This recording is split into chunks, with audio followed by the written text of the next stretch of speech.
আমার ভুল হয়ে গেছে, আমাকে ক্ষমা করে দেন। আমার ভুল হয়ে গেছে, আমাকে ক্ষমা করে দেন। আমি আপনার স্ত্রীর সাথে জেনা করেছি। এটা কি বললাম হয়ে গেল? আপনি কি ক্ষমা করে দেবেন? একজন ইসলামের স্কলার হয়ে তিনি কিভাবে নায়ক হতে চায়, আবার নায়ক হয়েও গেছিল, ডিগবাজি দিচ্ছে, আর এখন আবার বলছে আমার ভুল হয়ে গেছে, ক্ষমা করে দেন। এটা তো খুব কষ্টদায়ক। একজন ইসলামিক স্কলার হয়ে কিভাবে নায়ক হওয়ার জন্য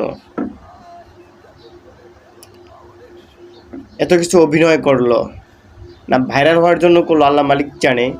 আপনারা সবাই এই উমর ফারুক আল কাসেমের বিষয়টা নিয়ে একটু চিন্তা করতে দেখেন, তার কি বিচার হওয়া দরকার কিনা, সে এমন করলোটা কেন।